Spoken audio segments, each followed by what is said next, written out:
মাননীয় স্পিকার বীর মুক্তিযোদ্ধা মেজর অবসরপ্রাপ্ত হাফিজউদ্দিন বীর বিক্রম সাহেবের সহধর্মিণী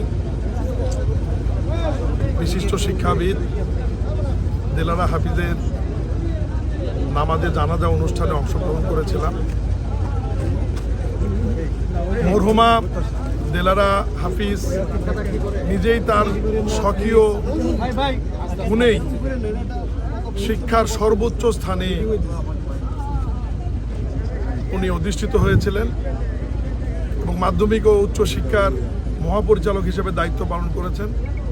ওনার সততা, দক্ষতা, ন্যায়পরায়ণতা এবং শিক্ষার ব্যাপারে ওনার ভূমিকা নিয়ে আজও প্রশংসা চারদিকে ছড়িয়ে আছে। আমরা মন্ত্রী পরিষদবর্গ, মাননীয় সংসদ সদস্যরা, আজকে যারা এসেছিলাম সবাই মরহুমা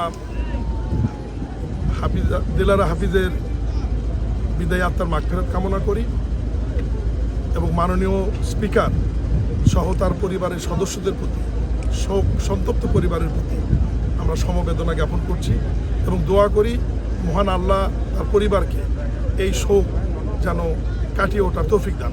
তার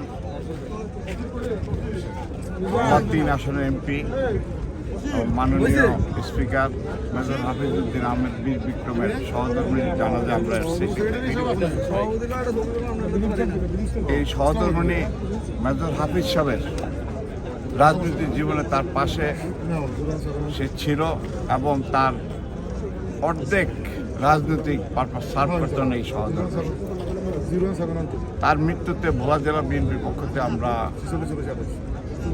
দুঃখ প্রকাশ করছি এবং তার বিদায় আত্মার মাগফিরাত কামনা করছি এবং এই যে মরহুমার যে চলে গেলেন উনি বাংলাদেশে একজন ভালো শিক্ষাবিদ ছিলেন, বিভিন্ন শিক্ষা প্রতিষ্ঠানে তার যথেষ্ট সুনাম রয়েছে। আমরা আল্লাহর কাছে ফরিয়াদ করি তার মৃত্যুতে মাননীয় স্পিকার সহ তার সন্তান এবং যাতে আল্লাহ পাক তাদেরকে সর্বদিকে ভালো রাখে, বাকি জীবনটা তাদের পরিবার পরিজন সকলে শান্তিতে জীবনযাপন করতে পারে এই আহ্বান। মানুষ হিসাবে তিনি কেমন ছিলেন? মানুষ হিসাবে মাননীয় স্পিকার সাহেবের রাজনীতির ক্ষেত্রে তার সহধর্মিণী সে তাকে অনেক সহায়তা করেছে তার পাশে থেকে এবং মেজর হাফিজ সাহেবের রাজনীতির সফলতার অর্ধেক কাজ উনি করেছেন। আমরা বিভিন্ন সময় আসলে উনি আমাদের সাথে বিভিন্নভাবে যে ধরনের কথাবার্তা বলতেন, সুন্দর পরামর্শ দিতেন এবং তার যে দিক নির্দেশনা দিতেন তাতে আমরা রাজনৈতিকভাবে আমরাও সফলতা অর্জন করেছি। আপনাদেরকে ধন্যবাদ। পুরো নামটা একটু বলবেন? আমার নাম মোহাম্মদ রাইসুল আলম, সদস্য সচিব ভোলা জেলা বিএনপি। ওকে, থ্যাংক ইউ, ধন্যবাদ।